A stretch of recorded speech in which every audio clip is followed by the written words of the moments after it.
जय जवाहर, जय आदिवासी, जय भील प्रदेश। साथियों, धैर्यवाद उपचुनाव में आदिवासी समाज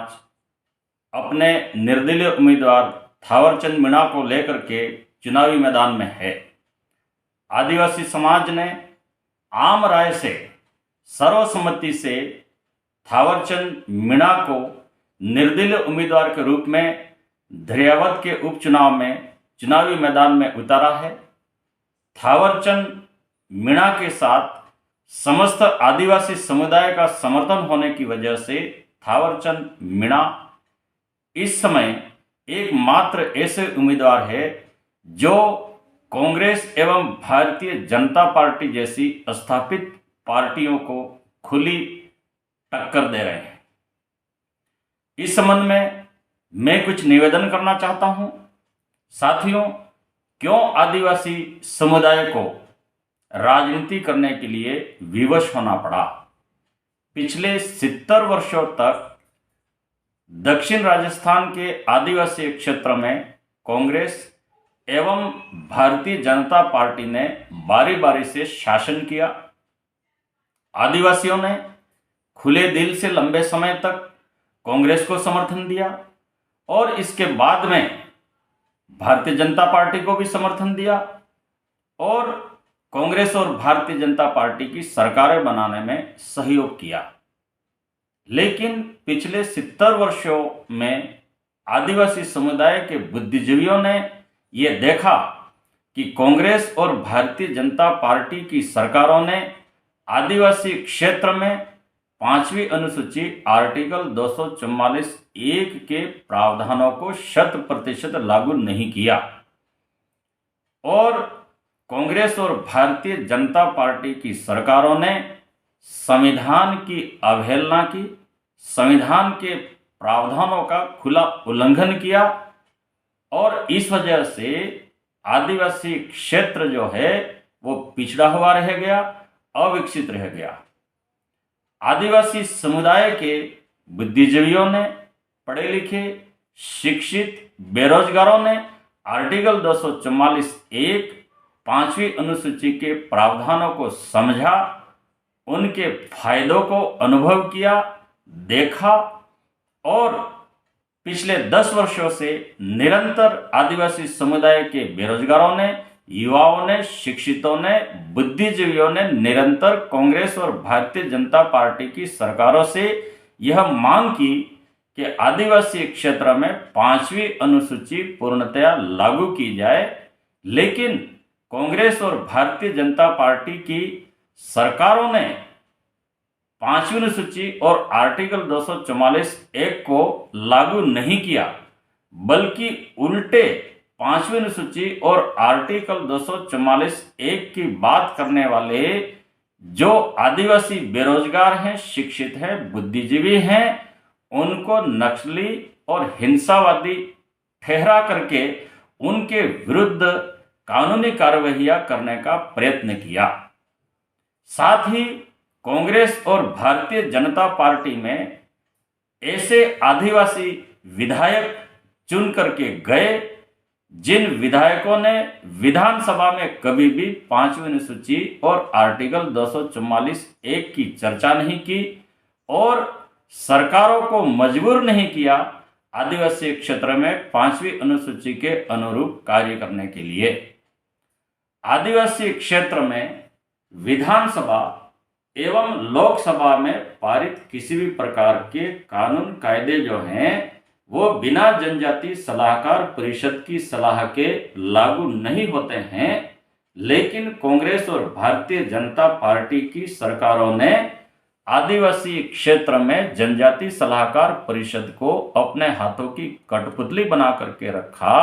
और इस वजह से 5वीं अनुसूची के अनुरूप आदिवासी क्षेत्र में आदिवासी क्षेत्र के निवासियों के लिए जो प्रावधान जो लागू होने चाहिए वो लागू नहीं हुए और इस वजह से आदिवासी क्षेत्र में बेरोजगारी बढ़ी। 2013 तक कांग्रेस और भारतीय जनता पार्टी की सरकारों ने पूर्णतया 5वीं अनुसूची की उपेक्षा की और पूरे राजस्थान के जो लोग हैं या अन्य राज्यों के जो लोग हैं उनको निरंतर आदिवासी क्षेत्र में ला करके बसाया और बसने दिया, जबकि 5वीं अनुसूची के प्रावधानों के अनुसार 1949 के बाद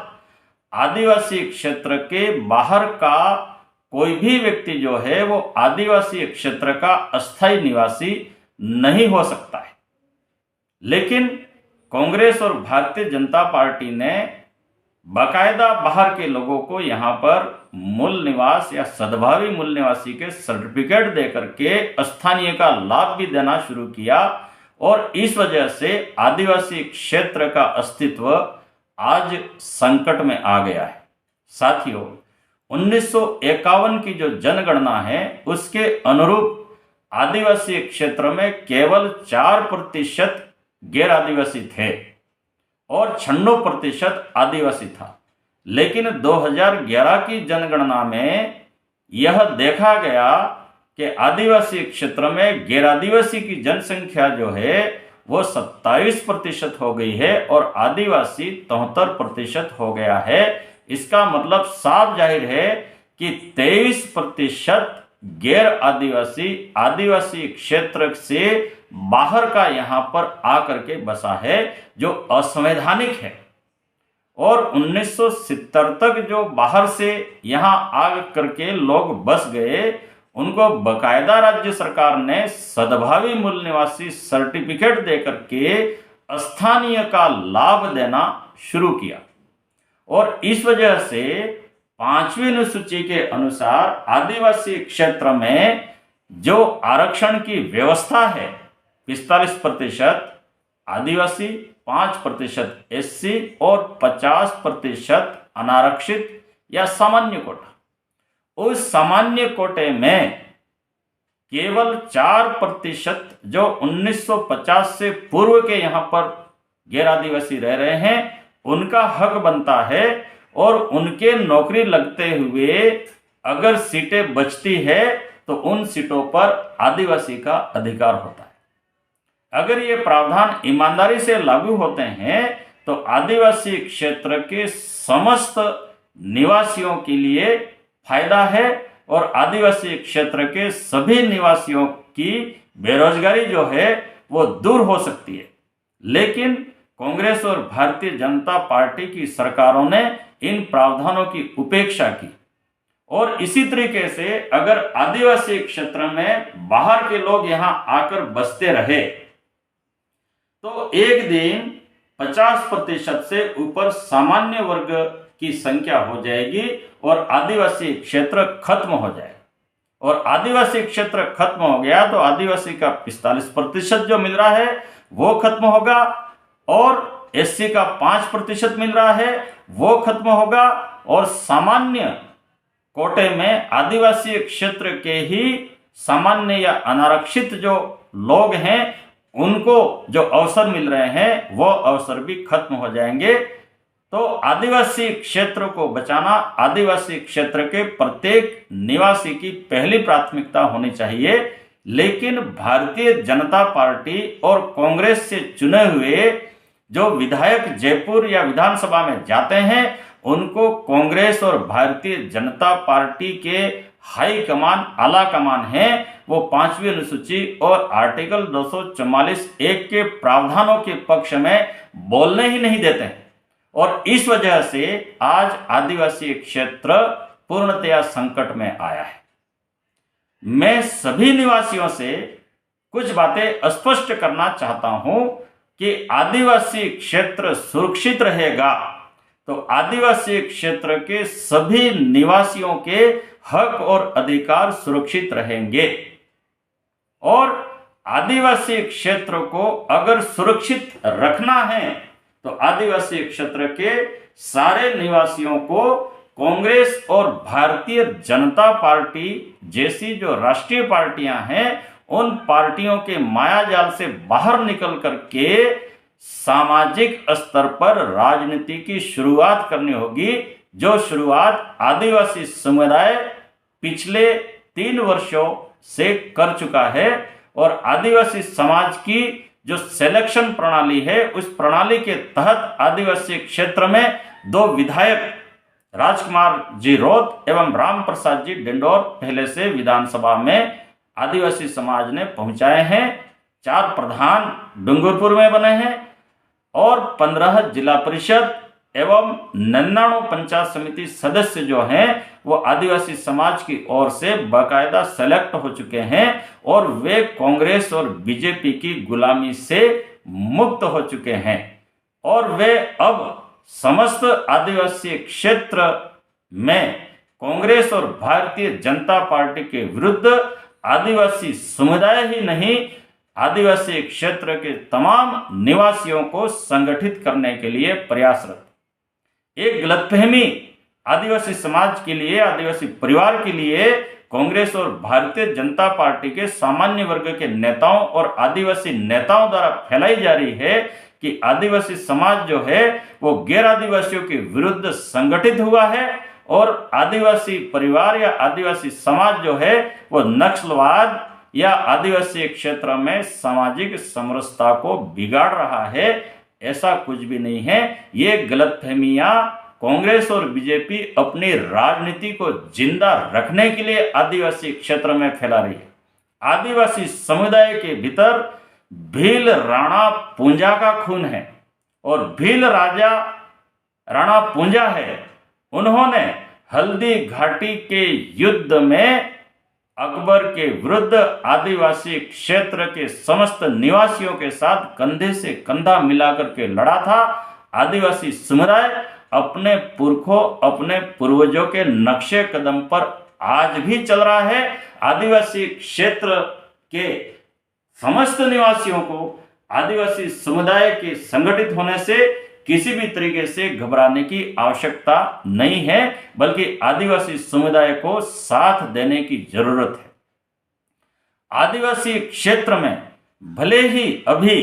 45% आरक्षण आदिवासी को दिया है, 5 सामान्य को दिया है और 50% सीटें अनारक्षित रख करके आदिवासी समुदाय के ही व्यक्तियों को अवसर दिया जा रहा है, लेकिन कांग्रेस और भारतीय जनता पार्टी की सरकारें निरंतर आदिवासी क्षेत्र में निजीकरण को बढ़ावा दे रही हैं और सरकारी नौकरियों को खत्म करने के षड्यंत्र कांग्रेस और भारतीय जनता पार्टी की सरकारों द्वारा किए जा रहे हैं और इस वजह से आदिवासी क्षेत्र में बेरोजगारी बढ़ी है। आज आदिवासी क्षेत्र में प्राइवेट कॉलेज खुल गए हैं। इस वजह से आदिवासी क्षेत्र के कॉलेजों में जो प्रोफेसर, प्राध्यापकों की जो नौकरियां होती हैं वो नौकरियां निजी हाथों में जा रही है और सरकार प्राइवेट सेक्टर को ज्यादा महत्व देगी। आज प्रत्येक जिले में 100 प्राइवेट कॉलेज निजी क्षेत्र ने खोले हैं। प्रत्येक जिले में 200-250 सीनियर सेकेंडरी स्कूल और सैकड़ों की संख्या में प्राइवेट स्कूल जो खुल गए हैं और इनके ऊपर राज्य सरकार किसी भी प्रकार का प्रतिबंध नहीं लगा रही है। इस वजह से आदिवासी क्षेत्र में बेरोजगारी बढ़ी है और नौकरी के अवसर जो है वो कम हुए। राजस्थान सरकार चाहे बीजेपी की हो, कांग्रेस की हो, आदिवासी क्षेत्र में एजुकेशन माफिया या शिक्षा माफिया की तर्ज पर शिक्षा के क्षेत्र में निजीकरण को बढ़ावा दे रही है। आज एक प्राइवेट कॉलेज का वार्षिक जो टर्नओवर है वो करोड़ से भी ऊपर हो रहा है। तो करोड़ों रुपया आदिवासी क्षेत्र के निवासियों का प्राइवेट सेक्टर के हाथों में जा रहा है और हजारों नौकरियां जो हैं वो आदिवासी क्षेत्र के निवासियों को मिलनी चाहिए, वो प्राइवेट सेक्टर की भेंट चढ़ रही है और इस वजह से बेरोजगारी बढ़ रही है। आदिवासी क्षेत्र का आदिवासी ये चाहता है कि आदिवासी क्षेत्र में जितने भी प्राइवेट कॉलेज हैं या प्राइवेट स्कूल हैं उनको सरकार अपने हाथ में ले और आदिवासी क्षेत्र में आदिवासी लोगों की, यहाँ के निवासियों की बेरोजगारी दूर हो, इसके लिए सरकारी नौकरियों की संख्या बढ़े। लेकिन राज्य सरकार, बीजेपी या कांग्रेस की जो सरकारें हैं वो आदिवासियों की इन मांगों पर ध्यान नहीं दे रही है, बल्कि उल्टे आदिवासियों को नक्सली या हिंसा फैलाने वाले बता करके फर्जी मुकदमे करके आदिवासी सामाजिक संगठनों को बदनाम करने के षड्यंत्र कर, और इन षड्यंत्रों की वजह से मजबूर होकर के आदिवासी समुदाय को अपने समाज द्वारा चयनित उम्मीदवारों को चुनाव मैदान में उतारना पड़ रहा है। मैं समझता हूं कि आदिवासी समुदाय राजनीति करने के लिए मजबूर हुआ है तो उसके जिम्मेदार केवल और केवल कांग्रेस और भारतीय जनता पार्टी के स्वार्थी लोग हैं। और कांग्रेस और भारतीय जनता पार्टी के स्वार्थी लोगों में कुछ आदिवासी नेता भी हैं तो कुछ गैर आदिवासी नेता भी हैं। ये कांग्रेस और बीजेपी के गैर आदिवासी नेता आदिवासी समुदाय को, गैर आदिवासी समुदाय को आपस में भिड़ाने के कार्य कर रहे हैं और आदिवासी समाज के ऊपर सारी जिम्मेदारियों को थोपना चाहते हैं, जिसका आदिवासी समुदाय विरोध करता है। आदिवासी क्षेत्र के लिए ये नियम है कि अगर आदिवासियों के लिए आरक्षित सीटें बची रहती है, नहीं भर पाती है, तो सामान्य वर्ग के लोगों से भरी जाती है, और सामान्य की सीटें अगर खाली रह जाती है तो वे आदिवासियों से भरी जाती। इसी संवैधानिक प्रावधान के अनुरूप आदिवासी समुदाय ने पिछले 1 वर्ष पहले 1167 सामान्य की सीटें हैं वो आदिवासियों से भरने की मांग खड़ी की थी, और शांतिपूर्ण तरीके से डूंगरपुर में आदिवासी समुदाय जो है वो अपना प्रदर्शन कर रहा था। लेकिन उस प्रदर्शन को कांग्रेस और भारतीय जनता पार्टी के लोगों ने मिल करके हिंसक बना दिया, और उस हिंसा में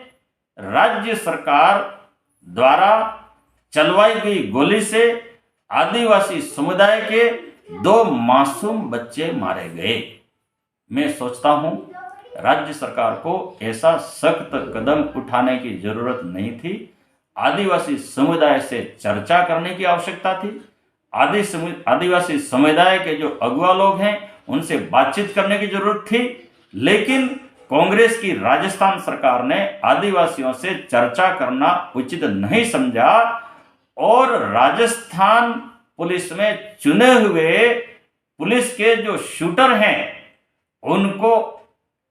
काकरी डोंगरी का जो आंदोलन है उस आंदोलन को कुचलने के लिए नियुक्त किया,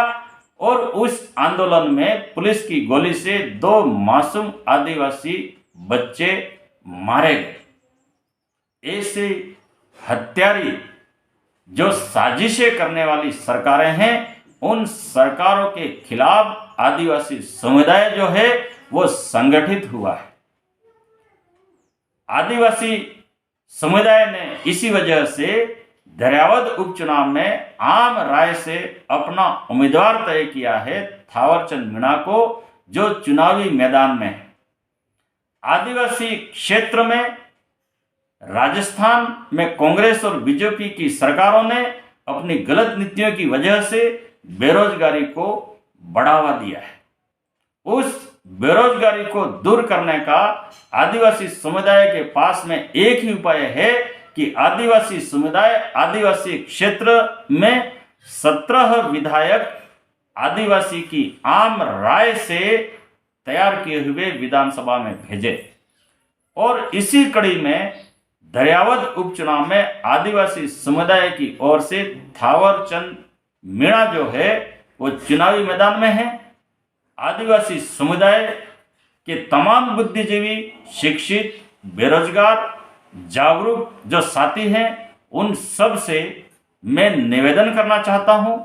कि दरियावद उपचुनाव में थावरचंद मीणा के समर्थन में सभी पहुंचे और दरियावद में सभी समाजों के लोगों के साथ तालमेल बिठा करके आदिवासी समुदाय जो हैं उनके भीतर जाकर के जन जागरण करें और आदिवासी समाज द्वारा खड़े किए गए उम्मीदवार थावरचंद मीणा को डोट और गेड़िया जो उनका चुनाव चिन्ह है, उस चुनाव चिन्ह पर वोट देकर के विजयी बनाए। यह लड़ाई केवल थावरचंद मीणा की लड़ाई नहीं है, यह केवल दरियावद के आदिवासी समुदाय की लड़ाई नहीं है, ये पूरे उदयपुर संभाग के आदिवासी समुदाय के जो बुद्धिजीवी हैं, शिक्षित बेरोजगार हैं, उन बेरोजगारों का संघर्ष है। सरकार की गलत नीतियों को खत्म कराने के लिए आदिवासी समुदाय चुनाव मैदान में। साथियों, अभी रीट की जो परीक्षा हुई, उस परीक्षा में 27 लाख बेरोजगार बीए बीएड किए हुए साथियों ने पूरे राजस्थान में परीक्षा दी और उदयपुर से 5 लाख उदयपुर संभाग के विभिन्न जिलों के जो बेरोजगार हैं, उन्होंने रीट की परीक्षा दी, जबकि उदयपुर संभाग में केवल 5000 नौकरियां हैं। जब सरकार के पास उदयपुर संभाग में देने के लिए केवल 5000 टीचर की नौकरी है, अध्यापक की नौकरी है, तो मेरा ये सवाल है कि 4,95,000 बेरोजगारों को आपने बीएड क्यों करवाई? एक बेरोजगार बीएड करता है तो 4 से 5 लाख रुपया इसका खर्च होता है और अनावश्यक 4,95,000 बेरोजगारों को बीएड करवा करके राजस्थान सरकार चाहे बीजेपी की बनती है या कांग्रेस की बनती है, जो प्राइवेट बीए बीएड करवाने वाले कॉलेज हैं, उन कॉलेजों को लाभ देने के लिए, कमाई देने के लिए ये षड्यंत्र कर रही है। आज से 25-30 वर्ष पहले तक आदिवासी क्षेत्र में मैं अच्छी तरह से जानता हूं कि 10वीं का जो टैलेंटेड व्यक्ति है उसको टीचर बनाया जाता था। आज भी 12वीं का फर्स्ट डिवीजन 8वीं तक की कक्षाओं को आसानी से पढ़ा सकता है, लेकिन राजस्थान सरकार 12वीं पास करने के बाद प्राइमरी सेक्टर की जो अध्यापकों की परीक्षा है, उस परीक्षा में हमारे यहाँ के लोगों को नहीं बैठा रही और अनावश्यक